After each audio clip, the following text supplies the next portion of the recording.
Sound straight.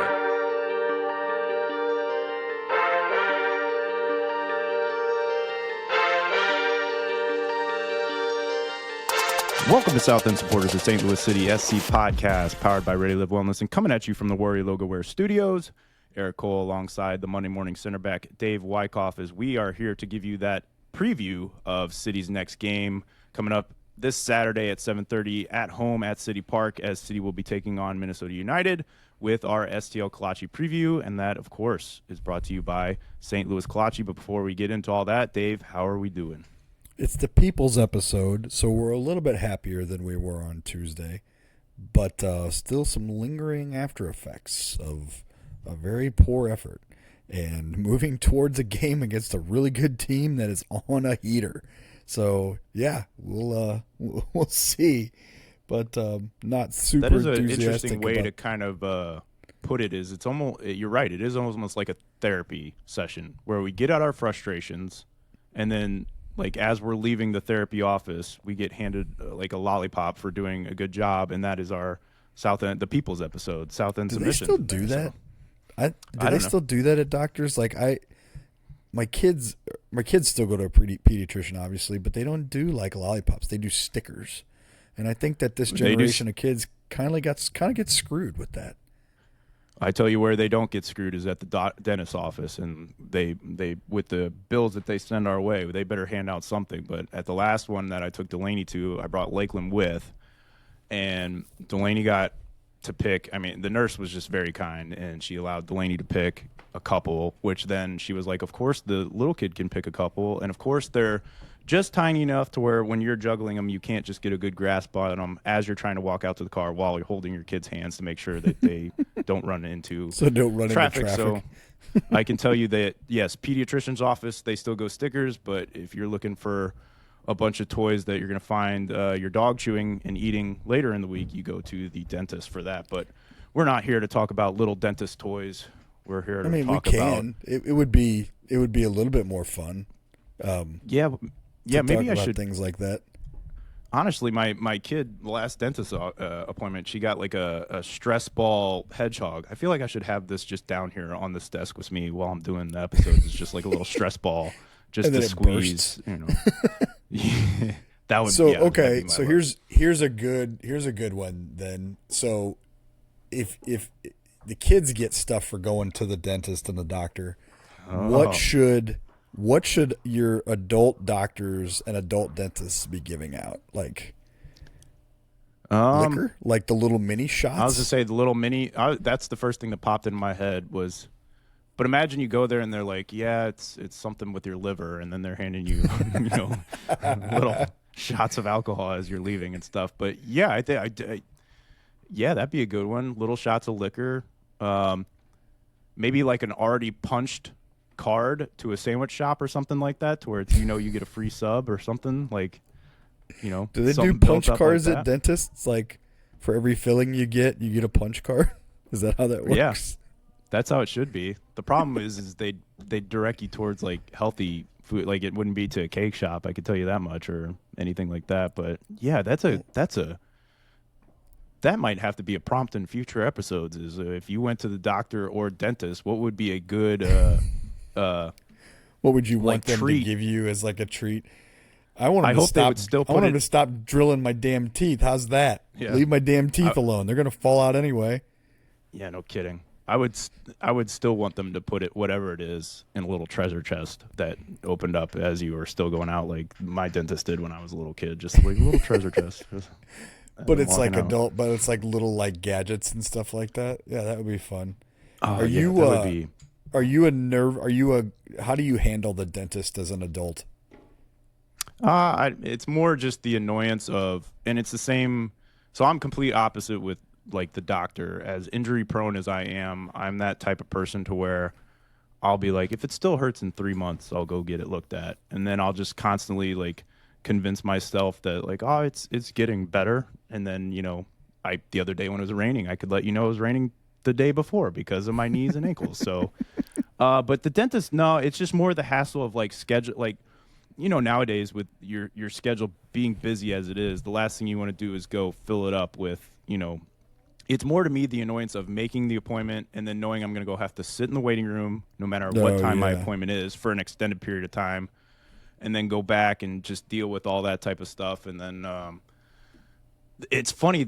Somebody said like there's no bigger place than I feel like you're ever getting judged than when you're at the dentist office. Like you brush and floss, but you always still feel like you're just getting like super judged. You know, within the dentist office. So yeah, as far as like just being like having them work on my teeth, it doesn't bother me. What about you? Do you get like worried about it? No, it's like you said, more just annoyed than anything. Like I'm not afraid of needles. I know it's going to be uncomfortable. Um, and same thing with the doctor. Like I don't love getting blood drawn, but I understand that's a function and it doesn't really bother me anymore. I will say, and I've got to tell this story before we move on to the STO Kalachi preview. So I had a ACL reconstruction in 2013, and it's actually in pretty good shape now. It's 12 years later, and it's still still fine. Not ever going to be 100%, but anyway, the guy named that did the surgery was a guy named Dr. Penn. I believe he's retired now, but I want to say like 3 years ago I was having some discomfort, and I went in and got X-rays and everything, and just it's arthritic. It's just that's what happens when you get hurt and you play a lot of sports on turf or whatever. Like it's arthritic, and he comes into the room after the X-ray, and he brings in this like gargantuan looking like what I thought was like the giant syringe that they used to like drain your knee, and it had like a skull Oh yeah. and it had like a skull and crossbones on it, and he leaves it in the room, and then walks out and says, "I'll be right back." And he let me sit there and look at that thing for 5 minutes.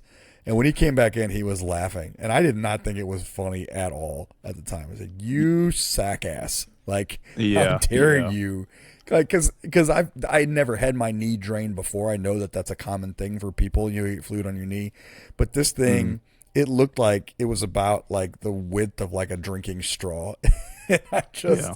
had it in my head that thing was going into my, not just even into my knee, but like into like my, like behind my knee, like Yeah. behind my patella. So yeah, screw that guy. It And is. I know we have a lot of doctors and dentists in our audience that listen. So don't mess with your patients like that. Yeah, that dude, that's cruel. And especially like for me, like the two reasons I don't like going to the doctors, I feel like every time I go there I get bad news, which again is my own fault, but one of those things that I do know that I need to keep up with that is getting your blood work done consistently. But one thing I do not like that you brought up is needles. And I know I hate when I say I hate needles and people are like, but you have tattoos. Like that's not a needle to me. That's a complete, like the feeling of it just sitting in your skin drives me nuts. And when Kristen got those epidurals when we were having kids and they pulled that needle out and they're like, all right, support her and everything like that. Like I could tell you how many little bumps were on the ceiling that day because I was looking straight up because I knew if I looked at that needle, I was gonna not. Those things not, are gnarly. Not. Yeah. No, they're so gnarly. So to your point, like, yeah, if he would have done that and I would have went in for my knee and I would have thought the same thing. I just would have been like thinking the whole time, like, I wonder how long he's gone. If he went right and I go left out of this hallway, I wonder if I can avoid meeting him in the hallway. No, it Because was I'm like if getting he out comes here, at me dude. with that needle, I'm going to find something in this room to hit him over the head with. Is what's going to happen. I'm about to catch a case. Don't be touching me Yeah. with that needle. The only Yeah. thing more painful than that needle going into my knee is possibly going to be this game against Minnesota on Saturday. What a beautiful, beautiful. And and that's where we come to our STO Kalachi match week preview, brought to you by our friends at STO Kalachi in Sunset Hills, 1530 South Kirkwood Road at the intersection of Kirkwood Road and Watson next to Highway 44. They're the home of the original chicken enchilada kolache, but you can get all kinds of delicious kolaches there. Breakfast, lunch, dinner, and dessert. Our friends at STL Kolache will hook you up. Their delicious, tasty treats are good for any occasion, whether you're just hooking up your buddies or you're taking care of your family or whether you want to hook up the coworkers. So check them out. STL Kolache in Sunset Hills, 1530 South Kirkwood Road. They make breakfast better. They really, really do. And they bring you this week's match week preview. against Minnesota, and man, it has really been a one-sided, just absolute slobber knocker at pretty much every time that City and Minnesota have come up head-to-head. The all-time series is led by Minnesota 5-1, with that one win for City coming last season. Let me see here. I'm sorry. Yes. Oh, no, 2023. September 23 is the only time that City has beaten Minnesota. So Minnesota are on a 4-game win streak against. That includes the 2 games in the same week earlier in May, including that 3-0 ass whooping, and then the 3-2 comeback victory in the Open Cup that was arguably more painful. So in terms of injuries and suspended players, Minnesota are actually going to have 2 players suspended on Reds for this game, in Romero and Pereira. Not a whole lot of big injury news for them, but on the City side, you've got Morales, Pompeo will probably be questionable, Durkin likely to be out, not training, Kessler likely to be out, not training, Nielsen likely to be out, can't walk, and Wenzel not training either. So what do we know about this Minnesota team? They score a lot of goals, and they are really good on defense. 40 goals for, 27 goals against, 41 points. They sit in third. They have scored 10 goals in their last 5 games, although they haven't kept a clean sheet in 9. So there is a little bit of hope there if City ever, actually shot the ball and created realistic chances. But City haven't kept a clean sheet in 13 matches, and they've only scored 6 goals in their last 5. So it's going to be an absolute uphill climb. Minnesota are coming off a 1-1 draw against Portland, and before that a 1-0 loss against LA. So they're looking to get back on the right side of the score sheet. There's just not a whole lot to be enthusiastic about, man. I mean, I told you, this team, I think I've seen them play more games than anybody other than City this year, and they are tough, man. They've got really good on offense and defense. How do you pronounce his name? Yeah, I know. It's Oluwaseyi. Oluwaseyi. Well, and I know Yeboah. Yeboah has got 7 goals. Our old buddy Anthony Markanich has 6 goals. Apparently, no one ever guards him on the back post on set pieces. Dude, I think every goal all he does is put those away. Yeah. Goals per game, they're top 10. Goals conceded per game, they're top 10. And it's just a really good team. There's no 2 ways about it. So it's going to be a slog, and I really don't even know. We feel like we say it every week, like personnel dependent. Maybe you get Timo an extra game in, and maybe he's a little bit healthier. Maybe they put JGR back in there. I can't see anything good coming out of this game. My take is for City to have any sort of real chance in this game, they're going to have an effort like they did against Portland. This is a team that's much better than Portland, in my opinion. They don't like to hold the ball, so they're probably going to sit back like everybody else and let City make their own mistakes and then counter with Yeboah and that crew. So I don't know, man. Yeah. What are your thoughts? Like I can't find any way to get anything positive any positive momentum in this game. No, to your point, just to show how much they don't like holding possession and letting you make your own mistakes, is if you ever watch their games, whenever they do kickoffs, they just kick it down into the opposing final third, kick it straight out. Like they just give up possession right away from kickoff and then kind of play from there. They are super dangerous on set pieces. You kind of highlighted Markanich. All his goals have pretty much come off mostly set piece. It's wild that he's been finding himself, on the back of those headers. But not just him, a lot of them very dangerous on set pieces. So that's going to be, a number one priority for City is to try and limit the amount of corners or set pieces that they give up. But defense on set pieces has to be, nailed down, and you have to. Weirdly enough, you have to keep an eye on Markanich if he starts on that back post. That's where he's getting these goals, these back post runs where he's just not being picked up and he's allowed a free header on there or a second chance opportunity. Again, that's scary because we've really struggled with that in the past. And, And then you have a lot of speed up top with Oluwise and Yeboah. I mean, they just have pace for days, and they can be clinical finishers. You got to see that firsthand in Minnesota. Like, you text us from the group, and you were like, Yeboah is no joke, and he is. I mean, he's great on the ball, a lot of speed, a lot of pace, and those two they've been pairing them up top together, and they just really feed off each other very, very well. They've got a lot of really good goals just between the two of them linking up this year.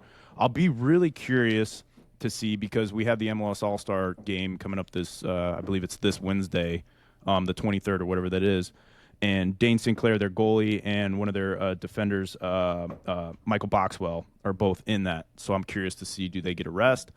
We can't look at that as like necessarily a gimme, if anything, because Acosta didn't play for Dallas, and we saw how that worked out. But Sinclair is one of those keepers, though. I mean, he's playing right now as one of the top keepers in the league. He's so big and tall, and anything from outside the box has to be a worldie, because he will get a finger on it. He's very, very good at shot defense and everything like that. He's also extremely good, as we've noticed in the past, at killing off time in games. He is was a nightmare to watch on the south end as games get later and later. If you're looking to draw positives as far as on the city end, you get maybe a little bit more game time into Timu. I imagine you'll see Leuven getting the start from there, where I thought he was pretty positive in that game in Houston as far as just getting the ball moving quicker. You always open up a lot more creative opportunities when he's in there. Like you said, just a big body holding down that sixth position, and it just allows Hartle to stay high to try and get on the ball. So hopefully that connection can start to blossom.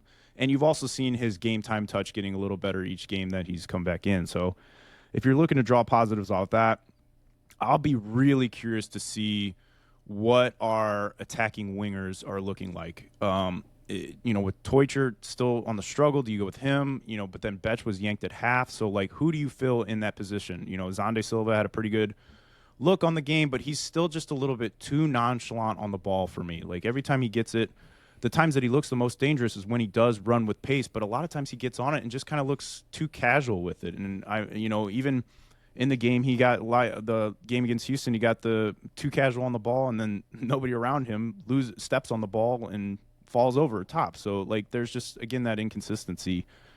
I guess another positive is you draw that we're at home, and when we do have tougher competition come to home, we seem to play up to that level. So I hope that they can find that gear, and I really hope that they took those comments from Lutz personal. It's just tough to see, because Minnesota has been on a shaky run, I guess you'll call. Like you said, I think draws and losses in their past couple games.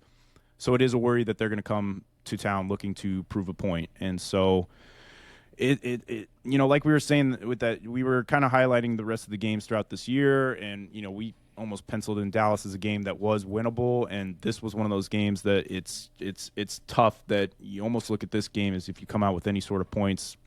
But I think another thing City needs to start realizing, and the frustrating thing to me, is you look at a lot of those teams that were at the bottom of the table with us for a while. They've seemed to sort of figure it out, whereas City just hasn't. Like, if you looked at the Galaxy the last couple games, they just tied, 3-3 against LAFC. Like, they've kind of picked it up. You looked at SKC, where they started with us. They've gotten on a run. Like, the teams around us are starting to kind of figure things out, and we're not. And that's a real frustrating thing. So I hope they take everything personal. I hope they come out and show the fans, any sort of life, effort.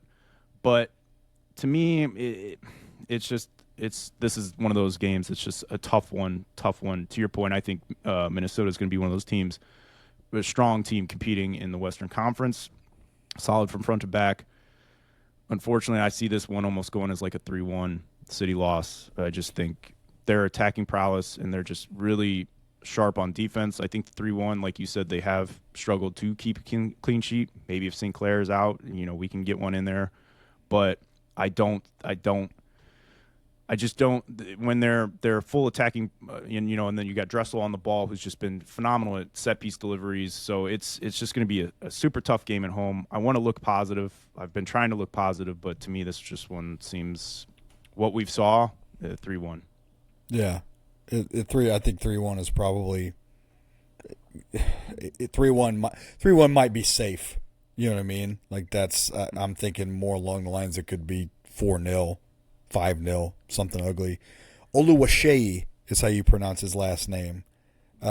He's got 9 goals and 7 assists, and he didn't play in that game against Houston that I went to, and they still absolutely wrecked a team in Houston that really just dominated City a couple weeks ago too. So, and then Yeboah's got 7 goals. It's gonna be a long night for those defenders, man. Like for Josh Yaro's sake, I hope he gets benched because he might get the equivalent of the posterized several times. I mean, those two, they're so good. They're such a good offensive team.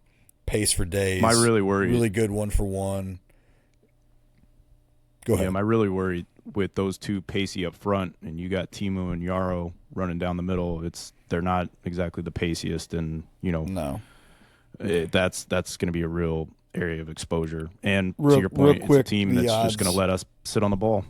Yeah, real quick, the odds, tie no bet odds. I mean, this tells you everything you need to know because we've talked a lot about this year how the home teams seem to get extremely favorable odds, in terms of, minus odds for the most part. We've seen City be a favorite against some teams that were better than them. And this week they do not. The odds makers on FanDuel do not feel that way. Minnesota's a minus 138 favorite, City plus 116. So Vegas seems to be finally figured out that this is a very good team. So I think 3-0. I just don't see.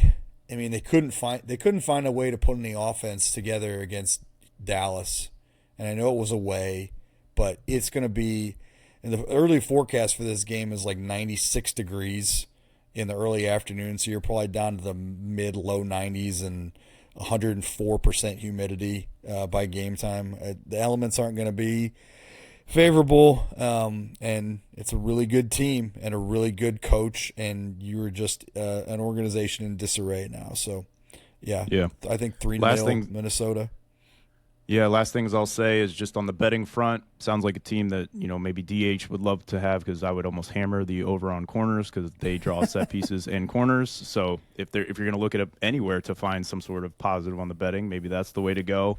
And then lastly is like you're at home. Don't you dare quit in front of those home fans. The Boo Birds will be out, man. They'll let you know charge. that's not acceptable. So that's the other thing is it has a chance to get really like volatile with like the fans in this game. It really does. Like, if you give up 2 early goals and it's hot, you could be dealing with an empty stadium at halftime. I won't stick around if they're down 2-0 and there's no effort and it's 110-degree heat index.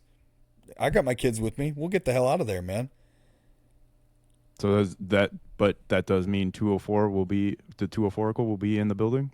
It's supposed to be. We'll see. We'll see how this week goes. It's going to be a hot sumbitch.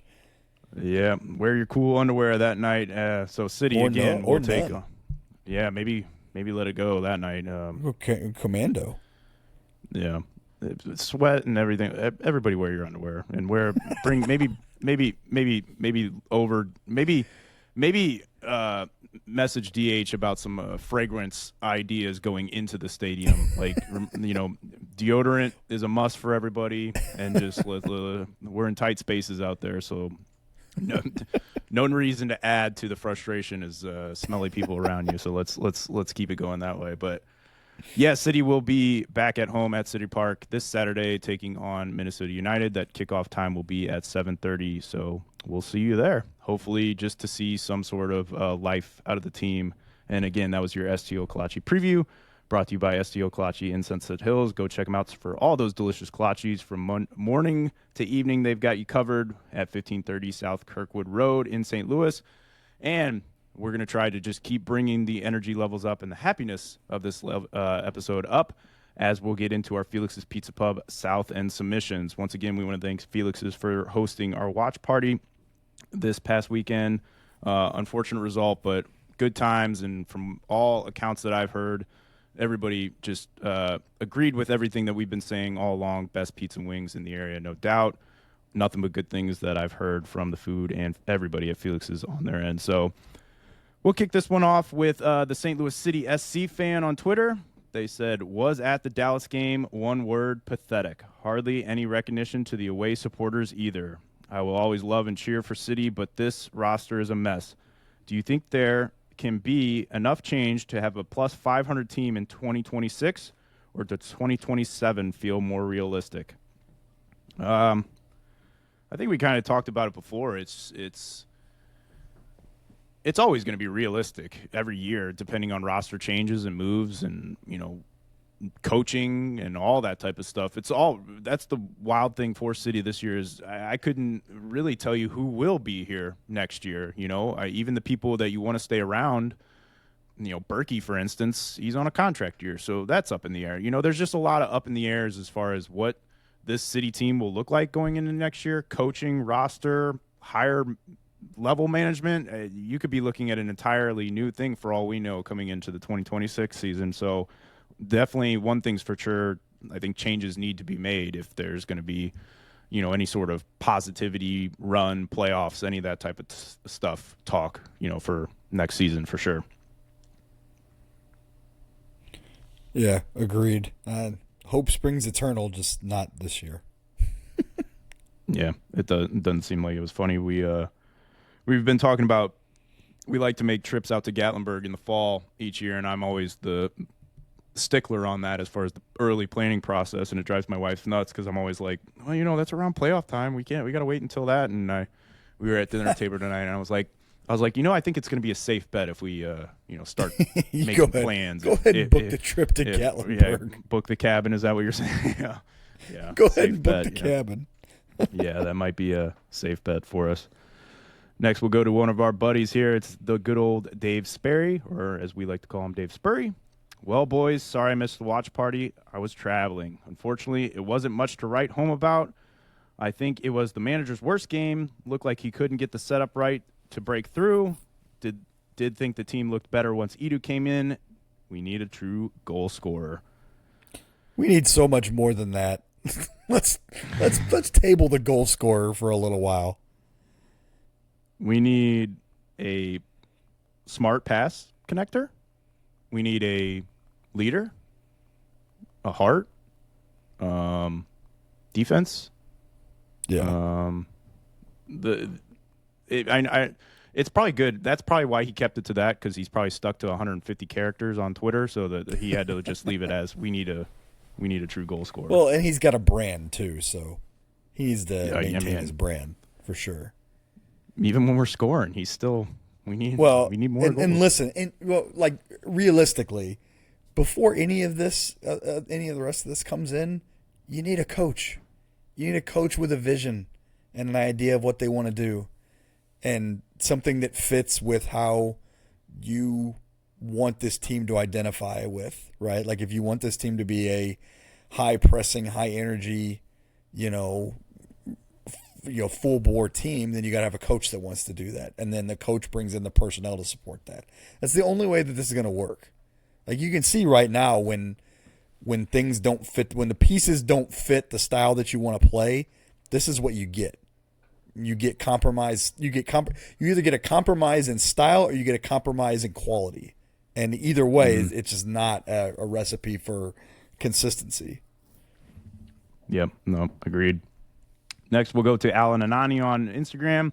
They said the first 15 minutes we had control and had our best shot by Hartle, stopped by the crossbar. I don't understand how we have over 60% possession, 15 shots, and only 2 on target. It looked like a few players gave up. Ostrak was everywhere doing what he could to be a playmaker. Finally, this will be an unpopular opinion, but pull Berkey and start Big Ben.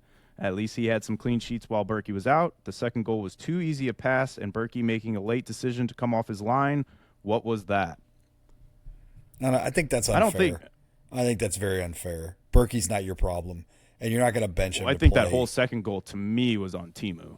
I think that whole more so than you're not benching. You're not benching. I understand the sentiment. Like Ben didn't do anything wrong to not get any playing time, but Ben's not as good of a keeper as Berkey is. Like, let's not forget the game. Let's not forget the Portland game where Berkey, stood on his head to keep that game 1-0, and was the only reason you were in. Has been a lot of the only reason you're in a position to win any of these games or take points out of any of these games. So I understand the sentiment. I appreciate the comment.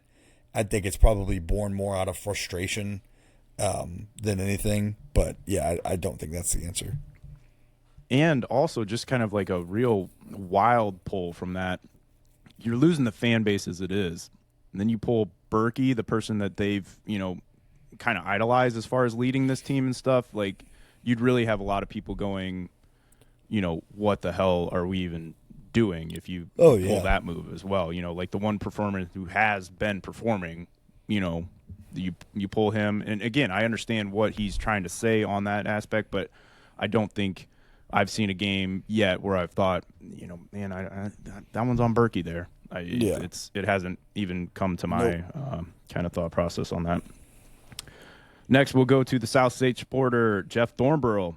Not being present in Dallas and flexing my muscles apparently had some kind of effect on the loss. I will take the blame for this defeat. Looking forward to watching our new signees take to the field. Oh, yeah, Mrs. South State got a good laugh out of the muscle flexing comment. I was not too amused by her reactions. South State supporter, great American, and flexor of muscles, Jeff Thornborough.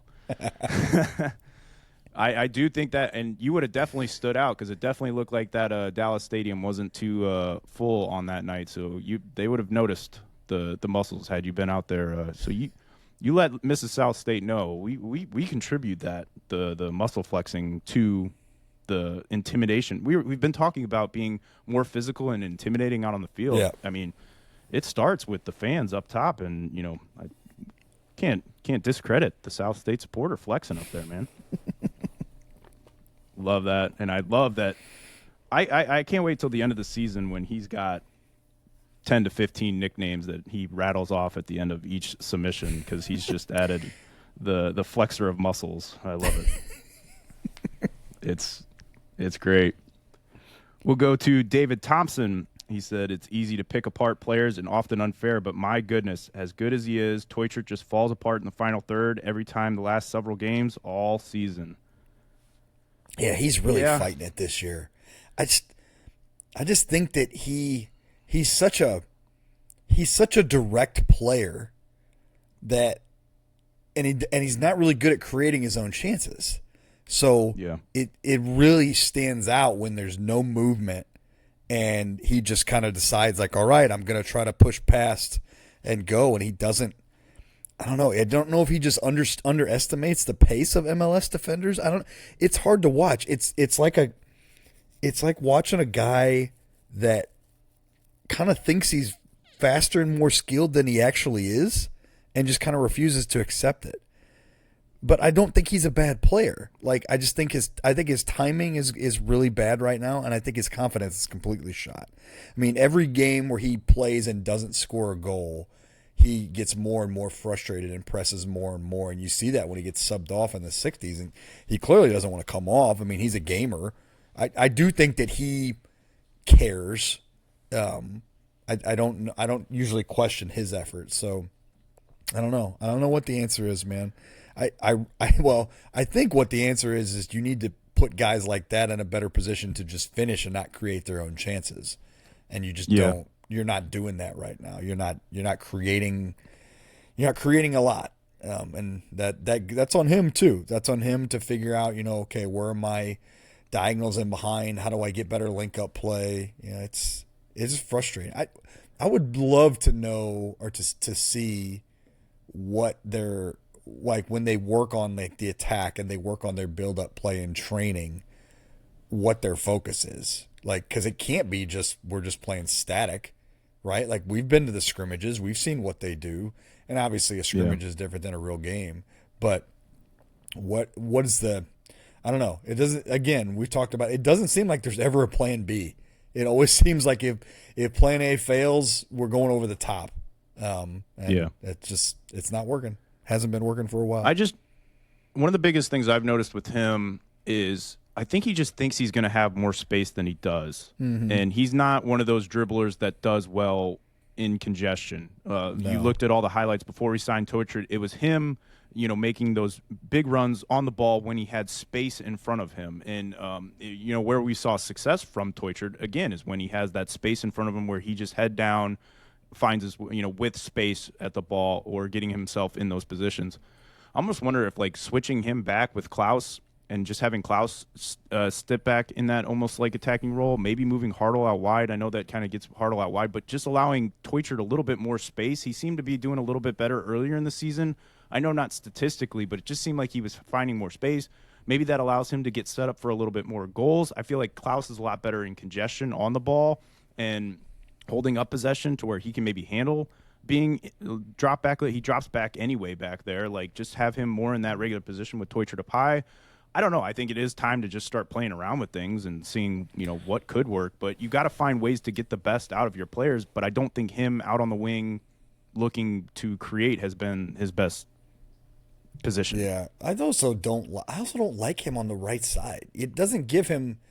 I mean, I realize the alternative is not having Hartle be able to cut to his right foot, but like, you think about all the best forwards that you see, and they're playing on their off foot side, so they can cut back to the inside and hit those far post curlers with their strong foot.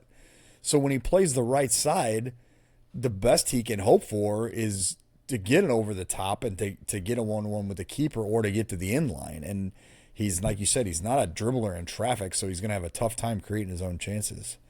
Well, I think the whole reason they moved him out to the right was because Celio was emerging out on the left, and Celio was a little bit better at cutting it. But Celio's not playing. Like, why not just have Betch go out right and then have, Toichert back out on the left? And then, to your point, if him and Hartle get out there, they have that, German connection anyway. Maybe they could work off each other a little bit more and get into those open spaces. Like, I don't think it matters who is in the game if you're going to run that static of a style. You've got to have more. You're right. You've got to have more interchanging. You got to have more recycling of the ball, quicker switching. There's a lot of things. There are a lot of things that need to be done differently. Let's put it that way. Yes, you are Mildly. right. You're right on that. Yeah. You know who's often wrong, but we still like to say he's right every once in a while? It's that guy, Zach Gorski. I got beef. Gorski. We got beef with Gorski. Where was Gorski on Saturday? Hang on. He opens up, and I'll give him a pass on this one. He said, "First off, sorry we missed the watch party. Only get my daughter 50% of the time, and this was our second to last weekend of summer break. We have to soak it up as much as we can." So, she doesn't like pizza and wings, Gorski? Yeah. She doesn't like watch teams get dominated on the team and daddy yell at the TV? Huh? My kids love it. What are you talking about? I guess it's acceptable. But this time only. Yeah, when you're a flats guy, you get one pass on my time, so you burnt it up, that guy Gorski. So no more from here on out. He said, "Now on to the frustrating topic at hand. Is the problem just that Lutz hasn't brought in as good of players as other teams? I get the injury problems. However, injuries happen, and it's not an excuse. Everyone who half follows the team knew that Leuven would be questionable at best this season. How could anyone think that Alfie would be a suitable replacement for Edu is amazing. Next, where's the leadership? Not seeing any leadership stepping onto the field and not seeing anything from the team management that excites me moving forward. Thirdly, if Jarl starts another game with JGR, Wenzel, Hebert, or any other center back on the bench for that matter, I'm going to lose it. Why are we featuring an aging center back that has no future with the club? Does it make more sense to play the younger guys who are as good or better than Yarrow? D, wasting of Pierce call-up. The only logical reason Tyson subbed on for a few more minutes was so he could burn up those call-ups and continue to play with the squad that actually shows some heart at City 2. Thank goodness for the supporter groups and great fans. The atmosphere is the only thing positively coming back from the park. It's definitely not the product on the field. P.S. Let's get an SES golf tourney in the works." So first off, I feel like he did that extra long message there because he knows how much I hate reading that long and struggling. I feel like that, yet again, Gorski got me again. But really, outside of that, I mean, I agree with pretty much everything he said within there. We touched on, the confusion as far as the leadership both in the office as well as on the field and stuff like that.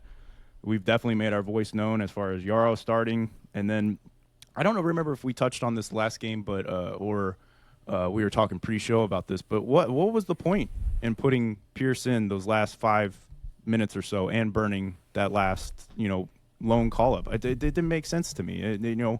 You're already down 3-0 at that point. It just, or at least 2-0 at that point. Like, why ruin that kid's last call up in that, like, and this is no shot in any way towards Pierce, but like him coming on in the last 5 minutes, you weren't going to see a 3-goal run. It wasn't in enough the time last to make 5 any minutes. sort of real impact. No, absolutely not. Yeah, so so you just burned it an just- appearance. It was stupid. Yeah, I mean, and just let him stay down at City too. If that, and you never know. The thing that we've learned with this team too is, well, you never know when you're going to need that later on in this year. Yeah. You know what I mean? Like, and then you just burnt it for that. It was just, again, one of those questionable things that we came out of that game. Let's also talk about, while we're at it, just touching it real quick, the ridiculousness of the stupid ass rule that is that a player like that can only get 6 appearances in a season. I agree. No I agree. wonder we're like a laughing stock league in professional soccer. We can't even get that stupid shit right. And then you've got Miami making a farce of signing rules with DPs and TAM, and Tyler Twellman goes on Twitter and makes some valid points about how the rules are the problem, but decides that he needs to belittle people that don't agree with him. And like this league is a laughing stock. I mean, basically, like I was listening to a podcast today called "The Rest Is Football," and it's Alan Shearer, Gary Lineker, I Micah like that Richards, and oh god, I can't remember her name. She's really good on TV. I can't remember her name now. But they were talking about the Club World Cup, and I think it was Alan Shearer was talking about, the game's getting bigger in the States, but it's still a long shot of whether it'll ever be considered a major sport. And it's never going to be considered a major sport because we can't even get the damn rules of the league right. So get your shit together. This is a part of a bigger conversation with the MLS. Align the calendar with the rest of the world. Get rid of the stupid loan appearance rules. Get rid of the stupid salary cap. Just go do it. Sorry. That's something completely that's not what the submission was about, but well, in a way, but that's something that's so cherished over, like, especially like in England and stuff. The pride that you take of calling up a youth academy player in games like that, and like knowing that they can't, like, there shouldn't be a restriction on that. It should be celebrated that you're bringing up a youth player through your system. Like, I mean, I agree. It's just one of those things that just don't make sense to me as far as how this league goes and everything like that. Next, we'll go to our man Matthew Keller, or Dog Pack, or our road dog out there. He said, Yeah, there we go. He said, "Morning, y'all. I missed the last 2 weeks due to being out driving, but remembered today. So what you guys asked me before about what games I play. I used to play NCAA football, Madden, World of Warcraft, and Final Fantasy series. Right now, though, I'm mainly just playing FC 25. Follow-up question to that there, Road Dog, is I want to know what team you play with, because if certain teams, you are no longer allowed to submit on this podcast. He means Liverpool, clearly. Yeah, that's why he didn't say it. He just left it out of there. He's also, what a roller coaster of a ride there the last couple weeks have been. I'm hoping we have a good summer transfer window and at least finish the year strong. I don't think we need to worry about the playoffs. We just need to work on ourselves and improving on the field. On another note, I will be coming to the final season of the game against RSL. Got a ticket in section 149. My man. Nice. Make sure you let us know that when you get there, because I would love to come and say what's up. But super cool. A lot of seems like more of like a sports game kind of guy. And then the World of Warcraft and Final Fantasy series. I've never played any of the Final Fantasy series or neither World of Warcraft. The Warcraft one always looked interesting to me, but it was the same as the submission a couple weeks ago with Dungeons and Dragons. Is I feel like I missed the boat on it, and now I'm so far behind on it that it wouldn't make sense. Yeah. And then the other thing, I think that's one of those games that like you have to put in a lot of time for, that I just don't think I would ever find. So I'd probably be frustrated, stuck on there. But I'm super glad you're going to make another game, man, and really excited that you'll be in section 149. And like I said, make sure you let us know when you're there and come say what's up, because RSL, love to get to meet you. 204 is in the building that night. Beautiful. Yeah, there we go. There we go. We gotta meet our road dog. Next, we'll go to our buddy Tommy Beck, who was there that night. He said, first off, the pizza and wings exceeded expectations at the watch party. Had a great time watching a terrible game. DW made a good point about how great they looked in the first 10 to 20 minutes and how it seems to be a trend. I tried finding XG stats that is broken down by time frame, but I couldn't find anything. Do we think this is a conditioning issue or a failure of the coaching staff to make adjustments? Both? Neither? I'm just glad that Felix has had a run on Michelob Ultra specials during the game to help watch this travesty. Thanks for putting Saturday together. So I'll let you kick that one off, Jim. XG time frame, Foot Mob, the best they do is by half. So City's XG in the first half was 0.17, and in the second half was 0.50.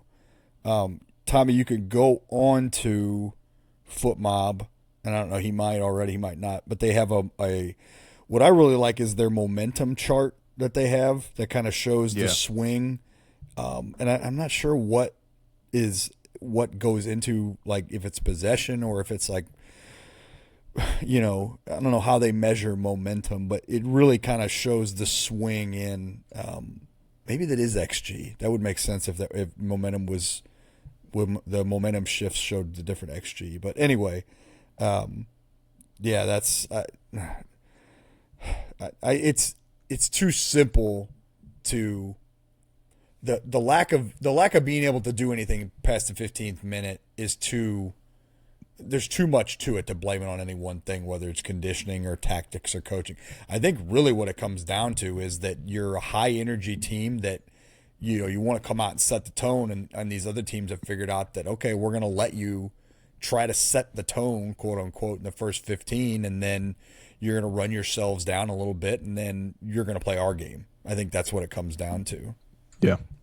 Yeah. Well, I mean, we've talked about that a couple times this year, that it just seems to be a pretty easy scouting report as far as City goes. And listen, this is not – that's not an uncommon tactic. Like, there are a lot of teams in Europe that play just like that. I'm thinking of a lot of the teams that over the years that have been the 1-0 and bunker teams. Like, they'll come out hard for the first 5-10 minutes and try to pop that one early. Brentford was really good at that last year, popping a goal. Leeds for a couple years. Yeah, Leeds was but Leeds never played defense. It was at the Marcelo Bielsa but they era. Came out hot. God, that was awesome. That was so much fun. Does he have a team? Does he have a job? Dad, can you imagine Bielsa? I think he's coaching a international team, but I can't remember what, because I remember seeing him sit on his stool for some international game. I think he was talking a bunch of shit on the MLS, so I don't think he would really be welcome to come back. But God, yeah, that was exciting until he ran Leeds into the ground and they eventually got relegated. But it's but again, to wrap up on that, it's not an uncommon tactic. I think about, like, Burnley used to be really good at that. Would go real hard for 5 or 10 and try to pop that early goal and then bunker in. West Brom was really good at that. It's been like 10 years ago now, trying to go for that early goal and then park the bus. But City can't park the bus, and they can't score. Mm-hmm. So it's kind of a moot point. And then on the flip side of that, these other teams are pulling a Messi effect, where Messi goes out there the first 5-10 minutes, doesn't want to touch the ball. He just walks around center of the field, and what he's doing is he's just analyzing what weakness he can expose. And then eventually he sees it, and then that's when you see him turn it on. Like, and that's what these other teams are kind of been doing to us here lately. And so, yeah, I was, who popped into my head as far as, like, just get on coaching aspect and just kind of, something. Remember Big Sam Allardyce? Sam Allardyce, yep.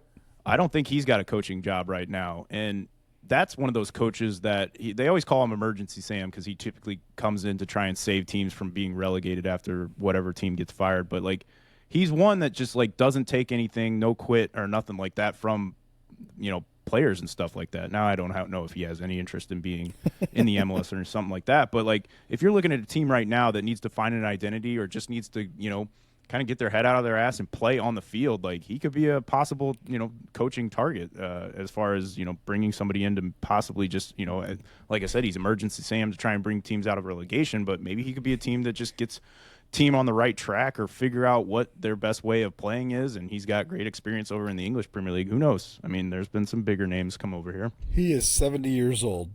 No, thank you. He's so old. He's in. You're telling me that a 70-year-old wouldn't love 105-degree heat in a suit because he always wore a suit up and down that touchline? He'd fit right in. Let me see if Roy Hodgson does. Roy Hodgson have a team? He's like 105. Now that dude, that one I would be concerned about. He's 77. Season is Roy. He looks every bit of 98. He is he's been around the block. He's looked for quite that a while. old for 20 years though. That's the best part about it. He hasn't changed at all. Yeah, that'd be a good one. Next, we'll go on to Ryan Cadlick with our this week's Cadlick Combat. He said City doesn't bring the action, but luckily for the fans of the South End Supporters podcast, this fight card is getting stacked. We currently got on the card Inspector Gadget versus Gru, Dewey versus Doctor Who, Morton Salt Girl versus the Kool-Aid Man, and Colonel the Cobb from the Corndalia College Cobbers versus Al the Almond from the Modesto Nuts. By the way, they have 2 other nutty mascots too. This week, we have the trios battle in honor of 3 points versus Portland. Does this team even have 3 more points in them this season? Same rules as always, 1v8, 2v7, 3v6, 4v5. Random encounter teams can use whatever they'd have logically be carrying them. Seedings by ChatGPT. For next week's battle, we'll go with college mascots who are mythical creatures. Mario the Magnificent from Drexel University, Blaze the Vulcan from Penn West, California, Billiken from St. Louis University, Gorlock from Webster University, Kaboom the Gargoyle, Bradley University, Boxer the Dragon from Pacific Boxers, Reveille the Griffin from the College of William and Mary. That sounds like a Harry Potter school. And Felix the Phoenix from Cumberland, Phoenix. One of these weeks we'll have to do a battle in honor of that guy Gorski. Those two have been linking up in our submissions each week, so why not go with that guy Gorski sometime? So this is what's we've got our trios matchup, which is looking to be like our main event of this fight card that we've been building on her. So we've got Meatwad, Frylock, and Master Shake. No, Master Shake. Master Shake. Master Shake from Aquatine. Don't tell me you don't know about Aquatine Hunger Force. It's been so long since I've watched that show. All right, continue. I mean, continue. so long. From Aquatine Hunger Force.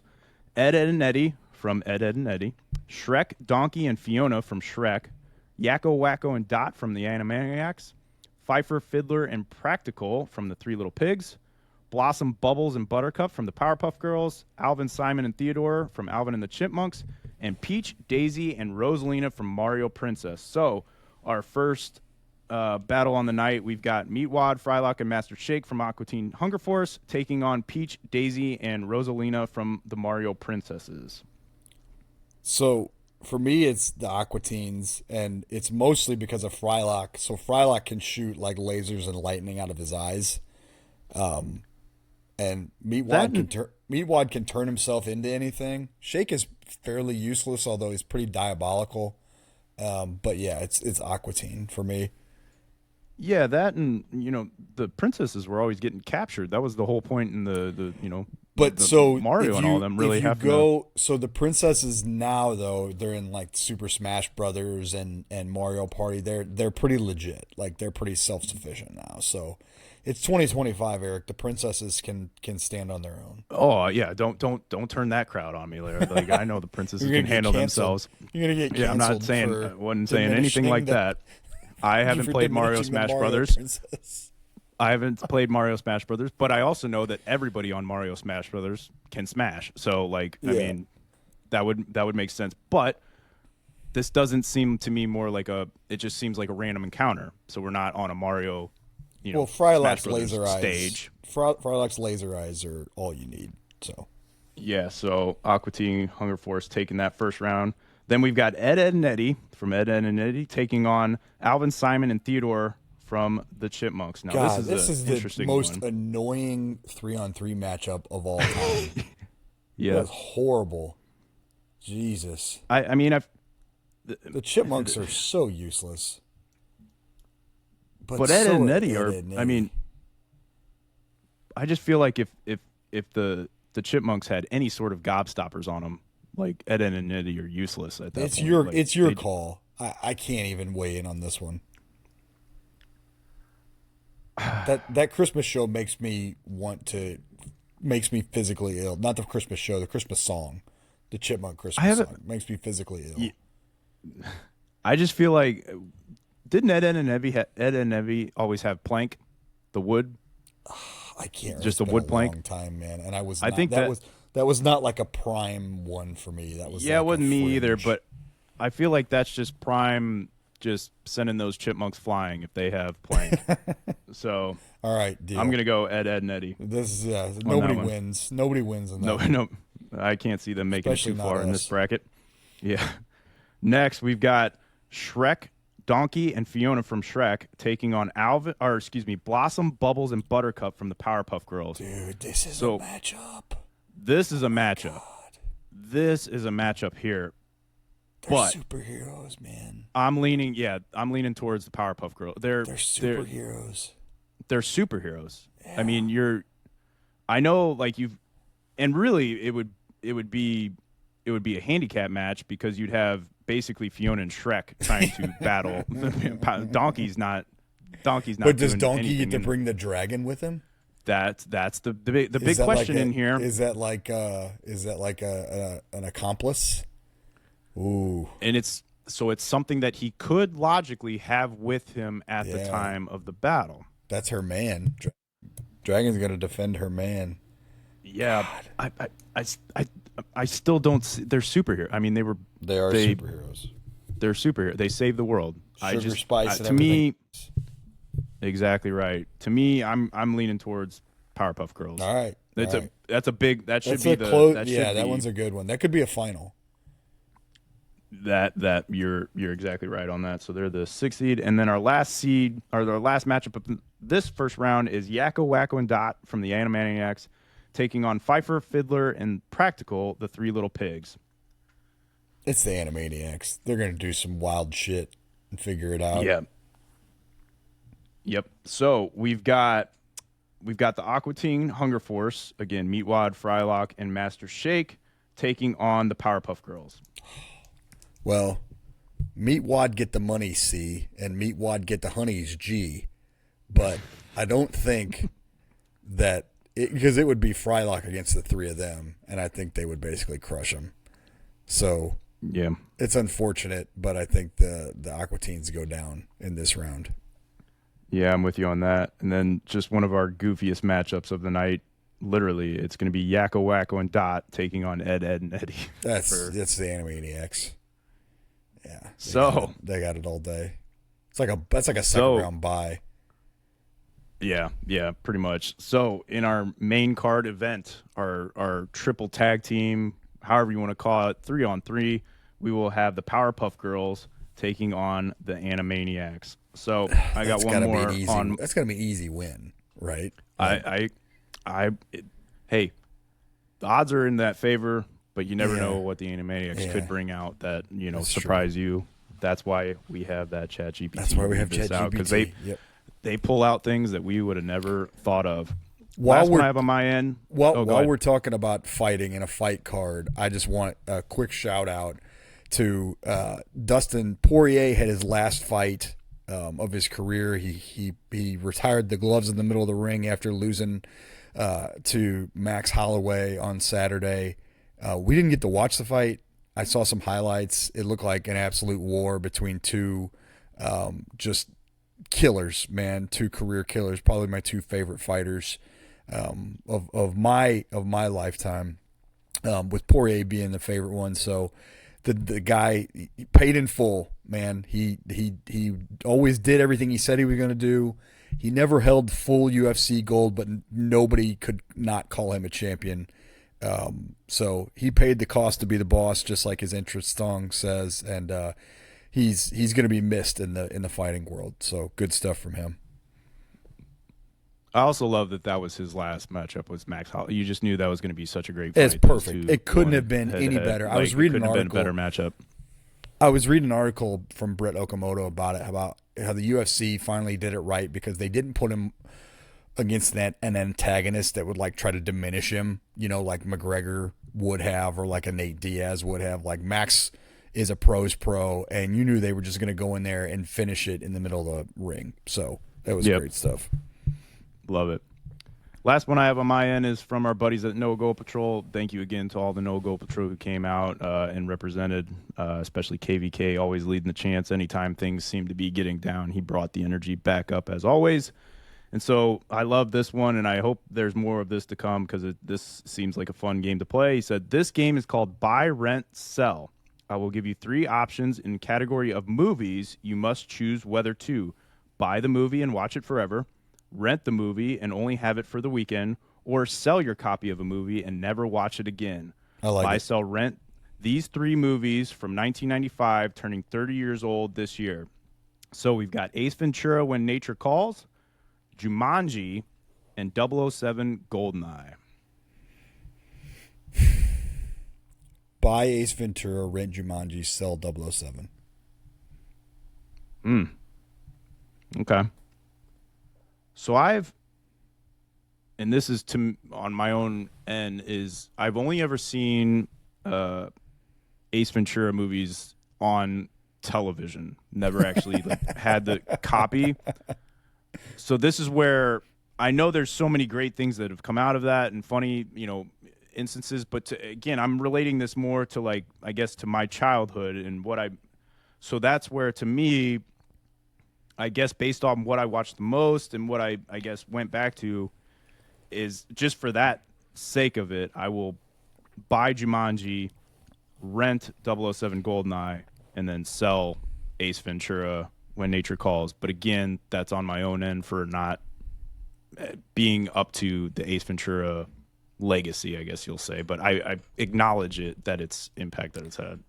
Buy, rent, sell the Lord of the Rings trilogy. Oh. I have the answer. I have the answer for you. Would you like it?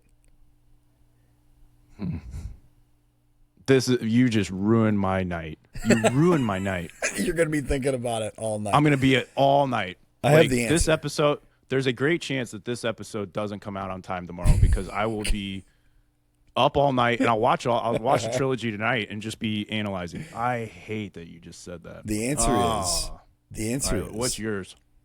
The answer is you buy the Two Towers, you rent Fellowship, and you sell Return. So you know what? That popped into my head, and I thought that was going to be such a hot take because people typically put Return of the King as the number one in the franchise. But I'm in agreement with you. I would buy Two Towers, I rent the Fellowship, and this is why. I rewatch these movies. They're like my background noise all the time. As far as I'll put them on at night just when I'm laying around in bed or doom scrolling or whatever it is. I rarely go back to Return of the King. It's typically one of those two will kind of be the more prevalent that I will find myself going back to and watching. So I'm going to be in agreement with you on there. I'm going to go, buy Two Towers, rent Fellowship, and sell Return of the King. I'm selling the Pirate Ghost Army. Return would be in the buy or rent discussion without the Pirate Ghost Army. That kind of puts it out of the. That's where you lost it. That's where. I still will watch it. Dead. Don't get me wrong. I still will watch it anytime it's on. But out of those 3, to me, it's the worst of the 3. So. Yeah, you could tell it's also that it's wrapping it up. So there's a little part of you that's like, this is the end of it. There's always something nice knowing about the continuation on of the story. Yep. So I'm with you. Still, thank you for ruining my night. And so you can try and bring it back up by going to Reddit and Discord. Gotcha, man. And I dropped the ball. I had a damn 6-hour round of golf today, and it was rainy at first and it was hot, so I didn't get the Discord and Reddit submission prompt out until later. So I only got only one from Reddit. So thanks to Zalo for hooking us up with this. The Dallas Burn kits were nice. Some of the other retro third kits like Nashville and Minnesota have looked really good too. What would y'all like to see for our third kit when we get one? You and I talked about this Saturday. I'm leaning towards Steamers. I'm leaning towards Steamers colors with that old Steamers logo, like a white, black, and blue would be, or was it turquoise? It was like white, black, and turquoise. Yeah. Yeah, I actually saw somebody put it, maybe it was like an old jersey or a mock up, I but saw they the did mock-up too. Yep. something to that effect. And I was like, yeah, something like Yeah. that. Like, because you want that alternative jersey. And this is like, we've noticed throughout all like Premier League and you want it to be almost a little bit completely off of what you would even associate with your team. And I feel like Yep. going that like turquoise, the blue, would be cool. I feel like DH would love to have that the claret and the Yeah. turquoise or that like Villa colors and that type of stuff, or Burnley in there. See it. You know what I love, and it's really like this kind of matching this United top here. I love a good like almost like light blue, turquoise, whatever it is. But I would love a black jersey with pink and light blue accents to it. Now I know that wouldn't fit anywhere near into like Yeah. City's history or anything like that. But if we were going way off the wall on like an alternative and stuff, I love that color scheme. Like we go back to like Halo when you used to customize your color scheme and all that. That was Yeah. typically always my like black, blue, and then like light blue and then pink accent on there. So, but yeah, that I think I would be good with that shout on the throwback to the This, Steamers. yeah, I found ambush. it on I found it on Reddit. I'll send it to you real quick. But it's like it's blue. Let's see, we got like blue, green, and then like a almost like a sea, is it like seafoam, turquoise, something like that. It's really good, and with the Steamers logo, Yeah. well, it has a collar too. Now, if it was that collar, I'd be down. But don't give me another half. Because that's collar. a full collar. That's Yeah, a full that's a collar. full I feel collar. like that's where you throw the collar in is when you go retro. Yeah. Because that was when the collar was introduced, was more Yep. so prevalent back then. So Yep. yeah, if you're gonna throw a full collar in there, you go with it. And yeah, I like that color blue. And the cool thing is you could really play around with all the three of those colors as far as primaries and secondaries, and I think that but I really would want that standout, that light blue to be the primary, and then that Steamers logo on there just looks great. Yeah, I think it the would Steamers logo is fit really right good. in. Simple but really good for sure. Yep. Okay, Discord again. I didn't give people enough time, so this is all on me. But we did have a few of our diehards show up. Fetlord Colton, what video game would you like to live in? This is a good one too. I mean, Ooh, live in? yeah, what would you like to live in?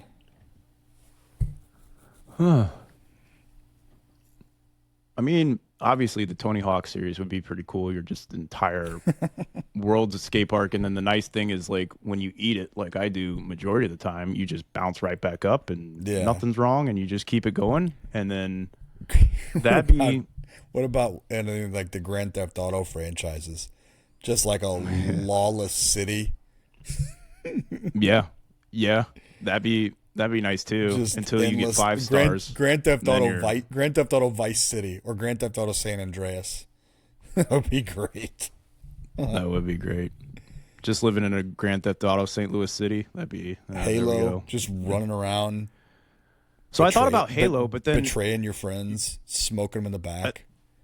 yeah, I thought about the Halo world just in the fact of like the movement and everything like that would be super cool, and just the worlds look amazing. But Yeah. you're always fighting off an alien, race just coming in Yes. at any moment in Yes. time would be a little stressful. Yeah. Like that would be, that's a good shout. I think like any of the like the like we touched on like any like spy series, like just living rich with endless amounts of money and just being able to dress nice. But I'm trying to think of like Anything- any sort of relaxing fantasy world that would be cool. No, none to of them live in. are. Think about like friggin' Mario. Like you're walking around. Yeah. There's 10-foot mushrooms and giant turtles and these little dudes with like huge eyes and like little feet, little like walking mushrooms. Dude, no, I don't want any of that.